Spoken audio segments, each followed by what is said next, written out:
কলা হালধিজোপা চিনি পোৱাত যদি আপোনালোকৰো গণ্ডগোল হৈছে তেতিয়াহ'লে আপোনালোকে চাই ল'ব। প্ৰথমতেই ক'ম, কলা হালধি কিন্তু বিষনাশক। যিকোনো বিষ, আমাৰ কঁকাল বিষ, মূৰৰ বিষ, ভৰি বিষ, যিকোনো বিষেই হওক বা ভৰি যদি মোচোকা খাইছে, হাত যদি মোচোকা খাইছে, ক'ৰবাত যদি আপোনাৰ বিষ হৈছে তেতিয়াহ'লে কেঁচা কলা হালধিটো আপুনি খুন্দি পেলাই সেই মোচোকা খোৱা ঠাইত বান্ধি পেলাই লগাই থ'লেও বিষ কমে। আৰু আপোনাৰ মূৰ বিষ, ভৰি বিষ, পেটৰ বিষ হৈছে তেতিয়া আপুনি যদি ইয়াৰ পৰা খুন্দি আধা চামুচো ৰস উলিয়াই খাব পাৰে তেতিয়াও বিষবিলাক আমাৰ কম হয়। যি কি নহওক, বহুতে কৰে এইবিলাক কাম, বহুতে খায়ো আছে, দেখি আছোঁ বাৰু। আৰু আপোনালোকে চিনি পাব কেনেকৈ, এতিয়া দেখিছেনে?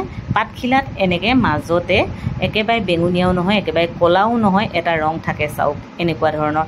অন্য হালধিত এনেকুৱা ৰং নাথাকে পাতখিলাত, গোটেই শিলা সেউজীয়াই হয়।